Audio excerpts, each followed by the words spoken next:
नमस्कार, स्वागत है आपका एटी न्यूज प्रदेश पर। आपके साथ मैं हूं अभिषेक सत्यव्रतम और आप देख रहे हैं एफएनओ जंक्शन। वायदा को लेकर हमारा खास शो।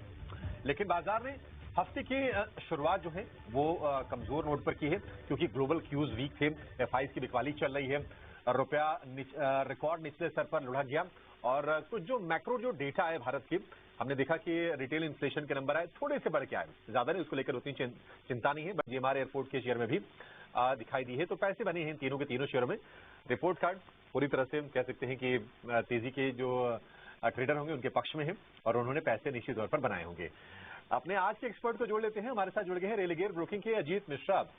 अजीत जी, बहुत शुक्रिया आपका समय देने के लिए। Good morning. कैसे क्यूज लग रहे हैं आपको बाजार को लेकर? ओपनिंग वीक हुई, जो संकेत थे ग्लोबल या फिर हमारे लोकल थोड़े से नरम साइड के ही थे, लेकिन बाजार लोअर लेवल से रिकवर कर रहा है। क्या ये रिकवरी ये बाजार को हरे निशान में लेकर आएगी क्लोजिंग तक? शुक्रिया अभिषेक देखिए, यही चीज चल रही है कि आप वीक की शुरुआत देखते हैं थोड़ा सा फ्लैटिश टोन पे, उसके बाद recovery followed by profit taking. तो कहीं ना कंसोलिडेशन जो बेसिकली हम देख रहे हैं पिछले करीब 2-3 हफ्तों से, तो यही है। इसमें कुछ डिसाइसिव ट्रेंड अभी तक इमर्ज होकर नहीं आया है। रीजन ये है कि जब आप रिकॉर्ड हाई बनाते हैं तो उसके बाद आपको कहीं ना कहीं कंसोलिडेट करना पड़ता है उस पोजीशन को कि हाँ आप नए हाईज पे हैं, और फिर वहां से एक दायरा बने और उसके बाद फिर आप रिकवरी देखें। तो अभी के इंडिकेशन तो यही है कि आपको इस तरीके के वॉलेटाइल स्विंग्स नजर आते रहेंगे थ्रू आउट, क्योंकि आज जिस तरीके से हमने शुरुआत देखी उसके बाद रिकवरी देख रहे हैं। तो जो आपका 20 EMA है, लार्जली आप 25,950 को बेसिकली मान के चलिए अभिषेक की, वो एक ऐसा एरिया है जब तक आप उसके ऊपर हैं तब तक स्ट्रेंथ बनी रहेगी। 20 EMA है, उसके नीचे आप जाएंगे तो फिर आपको कंसोलिडेशन का नेगेटिव बायस नजर आएगा। तो कहीं ना कहीं इसी दायरे में आपको इंडेक्स घूमता हुआ नजर आएगा। अच्छी बात यह है कि बैंकिंग जिसकी काफी ज्यादा वेटेज है, साथ साथ आईटी यहाँ पे स्ट्रेंथ बनी हुई है अभी भी। बेसिकली इनिशिएट थोड़ा सा यहाँ पे भी नेगेटिविटी आई थी, बट वो अभी भी होल्ड कर रहे हैं। तो 58,800 58,400 का जोन बैंकिंग इंडेक्स के लिए, 25,950 25,700 का बैंक निफ्टी के लिए। ये लेवल जब तक होल्ड हो रहे हैं तब तक ट्रेंड पॉजिटिव रहेगा, बट या कंसोलिडेशन कंटिन्यू रहेगा। तो आपको अभी एग्रेसिव पोजीशनिंग इंडेक्स में ना करके स्टॉक स्पेसिफिक रहेंगे तो ज्यादा अच्छी अपॉर्चुनिटीज मिलेंगी। ठीक है, स्टॉक स्पेसिफिक रहना है बाजार में। इंडेक्स को अभी आप चाहें तो थोड़ा अवॉइड कर सकते हैं, लेकिन बाजार में स्टॉक स्पेसिफिक एक्शन है और न्यूज बेस्ड भी हम काफी ज्यादा एक्शन देख रहे हैं। वायदा के जरा आज गेनर्स कौन से हैं, टॉप गेनर्स जरा एक बार वो देख लेते हैं, उसके बाद अजीत से उनके भी पिक्स जानेंगे। केआई इंडस्ट्रीज हम देख रहे हैं कि आज टॉप गेनर है, 2.25% की तेजी। इंडिगो में तेजी है 2.5% की। ब्रिटानिया, आईओसी, डिक्सन कुछ और शेयर हैं जहां पर हम 1.5% से ज्यादा के मूव्स देख रहे हैं। वहीं अगर गिरने वाले शेयरों की बात करें, ओएनजीसी कमजोर हुआ क्योंकि क्रूड नरम है। ओएनजीसी में 2.5% की हम गिरावट देख रहे हैं। इसके अलावा एचडीएफसी एएमसी हो गया, Max Financial, AB Capital, BSC, कुछ और शेयर हैं जहां पर हम प्रॉफिट टेकिंग बढ़ते हुए देख रहे हैं। लेकिन अजीत, आप बताइए कि आपके रडार पर कौन से शेयर हैं, आप क्या खरीदने की सलाह देंगे? बिल्कुल अभिषेक, देखिए यहाँ पे जिस तरीके से स्ट्रेंथ बनी हुई है कुछ एक काउंटर्स में, जैसे कि एफएमसीजी एज अ पैक आप देखेंगे तो शायद आपको वहाँ पे कुछ नजर नहीं आएगा, बट अगर आप स्टॉक्स देखेंगे चाहे वो ब्रिटानिया हो, मैरिको हो, यहाँ पे काफी ज्यादा स्ट्रेंथ है। काफी टाइट रेंज कंसोलिडेशन को आज इसने एंड किया है ब्रिटानिया ने, और एंटिसिपेशन ये है कि ये मूव एक्सटेंड करेगा रिकॉर्ड हाई तक। तो 6450 तक के लेवल्स नियर टर्म में नजर आ रहे हैं। 5840 के स्टॉप लॉस के साथ ब्रिटानिया को आप लॉन्ग कर सकते हैं। साथ ही साथ बैंकिंग स्पेस में से आईडीएफसी फर्स्ट बैंक, जो कि एक टाइट रेंज में कंसोलिडेट कर रहा था, एक पिवट फॉर्म किया है इसने वीकली चार्ट से, इसका आज ब्रेकआउट देखने को मिला है। तो यहाँ पे भी आपको 87 तक के लेवल्स नजर आते हैं नियर फ्यूचर में। तो 81 के स्टॉप लॉस के साथ आईडीएफसी फर्स्ट बैंक को भी आप लॉन्ग कर सकते हैं। ठीक है, ब्रिटानिया और आईडीएफसी फर्स्ट बैंक, ये दो शेयर हैं लॉन्ग साइड के, और इस पर भरोसा जताया है अजीत ने। कुछ और शेयर हम जरूर जानेंगे अजीत से, लेकिन अजीत एक राय आपसे ना, मैं पहले एबी कैपिटल पर लेना चाहूंगा। हम देख रहे हैं कि बार बार ये शेयर ना ऊपर टिकने में थोड़ी दिक्कत दिखा रहा है। 350 रुपए के आसपास के प्राइसेस होंगे। पैसे लोगों ने बढ़िया बनाए हैं। क्या राय होगी आपकी एबी कैपिटल को लेकर? क्या इसमें आप प्रेशर बढ़ते हुए देख रहे हैं यहां से? देखिए अभिषेक, जैसे कि आपने बताया कि काफी अच्छा रिटर्न इसने दिया है इस साल, और नो डाउट अभी भी ये अपने 20 EMA के ऊपर है। तो हो सकता है बीच बीच में आपको इस तरीके के पॉजेस, कंसोलिडेशन पर काफी स्ट्रांग और परफॉर्मेंस देखने को मिली है, तो वो रहेगा। अभी के लिए 348 मेरे हिसाब से जब तक ये लेवल ब्रेक नहीं होता है तब तक ये कहना कि ट्रेंड रिवर्स हो गया है ये थोड़ा जल्दी होगा। मेरे हिसाब से यहाँ पे आप बने रह सकते हैं अभी भी 348 के स्टॉप लॉस के साथ। मोमेंटम अगर चाहते हैं तो 360 के ऊपर जब निकलेगा स्टॉक दोबारा से, तब आपको एक नेक्स्ट लेग का मूव देखने को मिलेगा, जो कि स्टॉक को शायद 370-75 तक के लेवल तक ले जाए। बट अभी के लिए भी आप बने रह सकते हैं 348 के स्टॉप लॉस के साथ। ठीक है, 348 के स्टॉप लॉस के साथ बने रह सकते हैं। आदित्य बिरला कैपिटल यानी कि एबी कैपिटल को लेकर ये व्यू है। लेकिन चलिए आगे बढ़ते हैं, बातचीत करते हैं कि वायदा में और क्या हो रहा है, कौन से शेयरों को लोग शॉर्ट कर रहे हैं, कहां पर लॉन्ग पोजीशन ऐड हो रही हैं, कहां पर लॉन्ग्स अनवाइंड हो रही हैं, कहां पर शॉर्ट कवरिंग की चलते तेजी आ रही है, ये सारी चीजें समझते हैं। लेकिन सबसे पहले बात करेंगे, क्योंकि आप भी सबसे पहले तेजी की बात करते हैं तो हम भी तेजी की बात करें, तो सबसे पहले जानेंगे वो शेयर जहां पर आज हो रही है ताजा खरीदारी।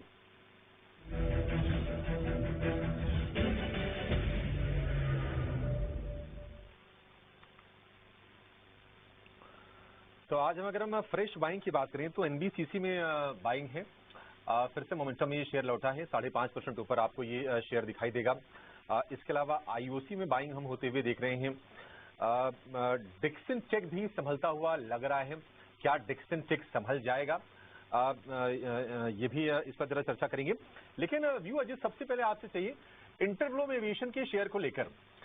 देखिए ऑपरेशन सामान्य हो रहे हैं, 13 तारीख को ऐसा अपडेट आया है कि एक भी कैंसिलेशन हुए नहीं। धीरे धीरे मान के चलेंगे, देखिए लीडर है, इसमें कोई दो राय नहीं है। अब ये एक गलती उनसे हुई है, अब उसके बाद अब देखते हैं कि कितना मार्केट शेयर वगैरह लूज करते हैं। अदरवाइज ब्रोकरेजेस का कन्विक्शन है शेयर को लेकर। मॉर्गन स्टैनली के, एलारा के रिपोर्ट्स भी आई हैं, 6,000 रुपए के ऊपर के दोनों के टारगेट्स हैं। और आज हम देख रहे हैं कि फिर से जो 5,000 रुपए वाला लेवल था ना, उसको अचीव कर लिया है इंटरग्लोब ने। क्या आपको लगता है कि द वर्स्ट इज बिहाइंड और यहां से बाइंग करनी चाहिए? देखिए, अगर हम अभिषेक लॉन्ग टर्म की बात करें तो डेफिनेटली जो भी चैलेंजेस हुए हैं, जिसका खामियाजा ऑलरेडी स्टॉक कभी भुगत चुका है, शायद आपको आने वाले अर्निंग्स में नजर भी आएगा। प्राइस ने तो डेफिनेटली रिएक्ट किया, काफी शार्पली रिएक्ट किया, और अब थोड़ी स्टेबिलिटी आती हुई नजर आ रही है उन लेवल से जहां से कि लास्ट टाइम यहाँ पे तेजी आनी शुरू हुई थी। करीब 4750 तक के लेवल हमने नीचे प्रेस कर दिए थे। ये कहना थोड़ा सा भी मुश्किल होगा कि क्या हम एकदम रिवर्स कर जाएंगे। मेरे हिसाब से रिकवरी, रिबाउंड डेफिनेटली दिख रहा है। रिकवरी के केस में आप 5200, 5300 तक के लेवल्स एंटिसिपेट कर सकते हैं, यहाँ से करीब 300 पॉइंट। मेरे हिसाब से 4800 से लेकर 4900 वाला जो जोन है, ये अब एक इमीडिएट सपोर्ट है। इसके नीचे अभी स्टॉक को नहीं आना चाहिए अगर किसी रिकवरी को, डिसाइसिव रिकवरी को इसको दिखाना है।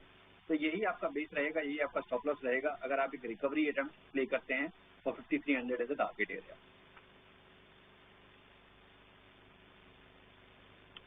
ठीक है, इंटरग्लोब को लेकर ये व्यू हो गया। एनबीसीसी और इसके अलावा हम देख रहे हैं कि डिक्सन, इन दोनों में भी तेजी अच्छी है और ओपन इंटरेस्ट एडिशन भी ठीक ठाक है अजीत। क्या मौके इन दोनों शेयरों में बन सकते हैं? क्या डिक्सन अपने अपमूव को कंटिन्यू कर पाएगा? देखिए, यहाँ पे भी जो लास्ट वीक जिस तरीके से ईएमएस प्लेयर्स में प्रेशर रहा, चाहे वो केन्स हो चाहे डिक्सन हो, थोड़ा बहुत स्टेबिलिटी डेफिनेटली नजर आ रही है। बट वॉलेटाइल अभी भी अभिषेक ये बहुत ज्यादा है, तो सबके लिए ये इजी नहीं है इस तरीके की वॉलेटिलिटी को हैंडल करना।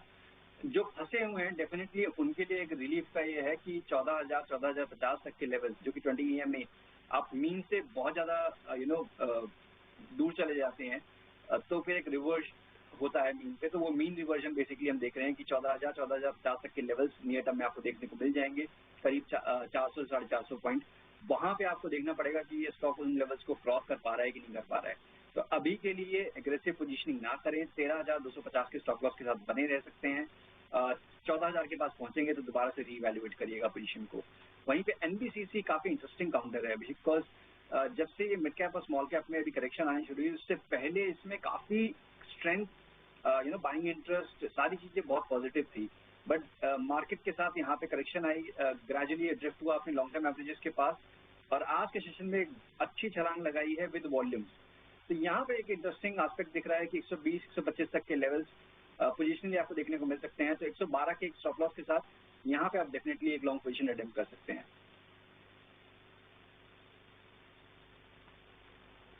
ठीक है, एनबीसीसी को लेकर ये भी हो गया। चलिए उन शेयरों की बात करते हैं जहां पर हो रही है शॉर्ट कवरिंग, और शॉर्ट कवरिंग मूव हम देख रहे हैं कि केईआई में जारी है।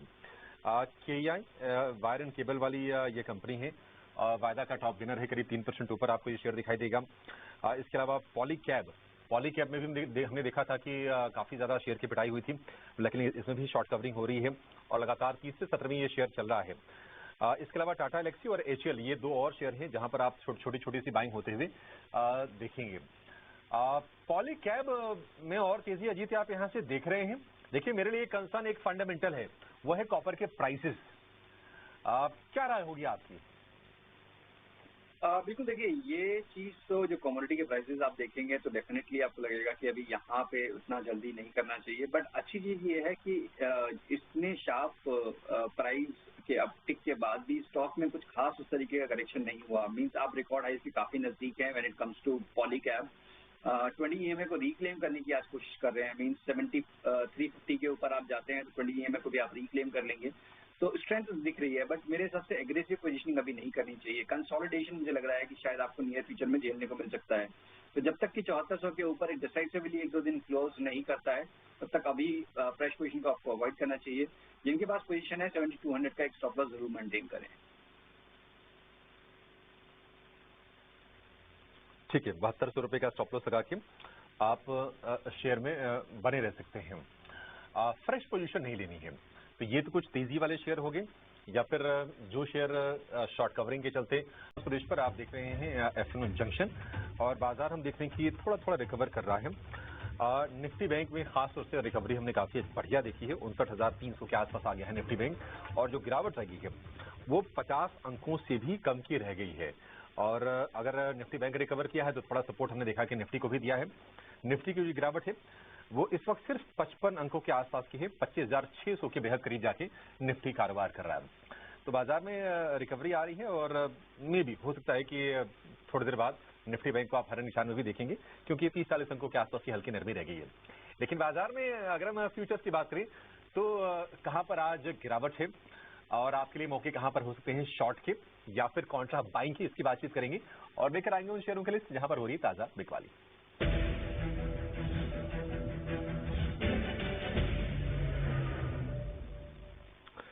तो अगर हम आज ताजा बिकवाली की बात करें तो ओएनजीसी में तो सस्टेन्ड हम सेलिंग देख रहे हैं। आज भी देखिए करीब 2-2.25% ये शेयर नीचे कारोबार कर रहा है। ब्रेंट क्रूड जिस तरह से स्लिप किया है, थोड़ा नीचे गया है, और आगे भी प्राइसेस को लेकर आउटलुक कोई ज्यादा दमदार है नहीं। तो जो कंपनीज निकालती हैं ऑयल एंड गैस, जो एक्सप्लोरेशन करती हैं, उनके लिए थोड़ी सी ना ये नेगेटिव चीज हो जाती है अपस्ट्रीम कंपनीज के लिए। तो ओएनजीसी में आप प्रेशर देखेंगे। और एक्सिस की एक रिपोर्ट आई है इनकी, सेल उन्होंने रेटिंग दी है ओएनजीसी के लिए, तो वहां बिकवाली हो रही है। इन्फो एज में आज हम देख रहे हैं कि फिर से मंदी के खिलाड़ी एक्टिव होते दिख रहे हैं। भारत फोर्ज चल तो रहा है शेयर, लेकिन ऊपर टिक नहीं रहा है। 1450 के आसपास जाके, मतलब वो उसका 52 वीक हाई है, वहां से रिवर्सल भी आता है। आज फिर हम 1.5% के आसपास की नरमी देख रहे हैं। और पिरामल फार्मा के लिए कोई नेगेटिव खबर आई थी यूएस से, शेयर में आज हम 1% के आसपास की नरमी देख रहे हैं। हालांकि खबर तो पिछले हफ्ते आई थी। लेकिन अजीत, इन जो 4 शेयर की हमने लिस्ट रखी है, क्या यहाँ से फर्दर कोई शॉर्ट के मौके हैं इन शेयरों में? देखिए अभिषेक, इनमें से जो एक स्टॉक जिसका आपने बताया कि क्रूड की वजह से नरमी और जिसका खामियाजा स्टॉक भुगत रहा है, काफी ग्रेजुअल डिक्लाइन था ओएनजीसी में, जो कि आज गहरा गया जब आपने लॉन्ग टर्म एवरेजेस को डिसाइसिवली ब्रेक किया करीब 238 के पास। मुझे लगता है कि 235-37 के पास दोबारा से कोई इंट्राडे में बाउंस मिलता है, वहां पे दोबारा से शॉर्टिंग की अपॉर्चुनिटी बन सकती है, जो कि स्टॉक को दोबारा से जो इसका एक ब्रॉडली रेंज जिसमें ये प्ले आउट हो रहा है, करीब 220 से लेकर 240-50 का जो बैंड, उसको रीटेस्ट करवा सकता है। तो 235 के पास डेफिनेटली आप कंसीडर कर सकते हैं 240 के स्टॉप लॉस के साथ शॉर्ट करने के लिए ओएनजीसी को 222 तक के टारगेट के लिए। उसके अलावा ज्यादातर नाम चाहे वो इन्फो एज हो, मुझे लगता है कि रेंज बाउंड साइडवेज बायस ही रहेगा। पिरामल फार्मा ऑलरेडी गिरा हुआ है, वहां पे कुछ खास आपको डिक्लाइन के मौके नहीं देंगे। भारत फोर्ज इनफैक्ट एक डिक्लाइन पे मेरे हिसाब से बाइंग अपॉर्चुनिटी आपको दे रहा है। जैसे आपने बताया कि 1430-50 के पास सस्टेन नहीं हो रहा है, बट अभी भी अपने 20 EMA के पास होल्ड कर रहा है, तो कहीं ना कहीं कंसोलिडेशन जरूर हो सकता है, बट नेक्स्ट लेग में हो सकता है आपको 1450 के ऊपर भी दिख जाए। तो यहाँ पे बने रहने की राय होगी 1370 के स्टॉप लॉस के साथ। ठीक है, भारत फोर्ज में बने रहने की सलाह है। ONGC यहाँ से और प्रेशर आप बढ़ते हुए देख सकते हैं और 222 रुपए तक शेयर गिर सकता है। शॉर्ट के मौके आपको खोजने चाहिए और हम देख रहे हैं कि जितने भी क्रूशल मूविंग एवरेजेस होते हैं सबके नीचे जाके ये शेयर आपको कारोबार करता हुआ नजर आएगा। 200 EMA के भी नीचे, जिसको कि इन्वेस्टर EMA कहा जाता है। तो आप सोचिए कि कितना स्ट्रक्चर इसका वीक हो चला है। 222 के टारगेट, 240 रुपए का स्टॉप लॉस। जहां पर हम लॉन्ग अनवाइंडिंग देख रहे हैं, एक शेयर की तो हम चर्चा पहले ही कर चुके हैं, AB कैपिटल की। बाकी हम देख रहे हैं कि सिप्ला में थोड़ी सी लॉन्ग पोजीशंस कट रही हैं, जाइडस में अनवाइंडिंग हो रही है, वेदांता थोड़ा सा आपको ऊपर दिखाई देगा, इसमें भी हम देख रहे हैं कि मतलब जो तेजी चल रही थी वो थम सी गई है। सिप्ला, जाइडस, क्या राय होगी आपकी अजीत? कहीं कोई फर्दर शॉर्ट करने के मौके इन शेयरों में है क्या?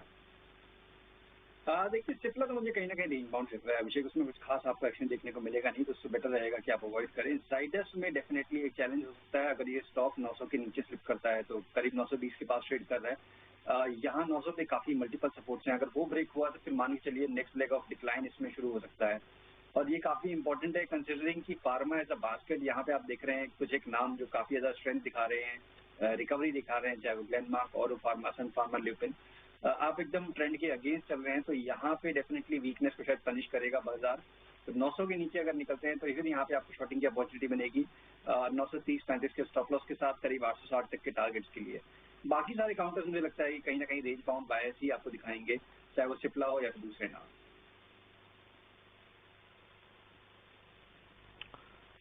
ठीक है, ये राय होगी अजीत की आपके लिए।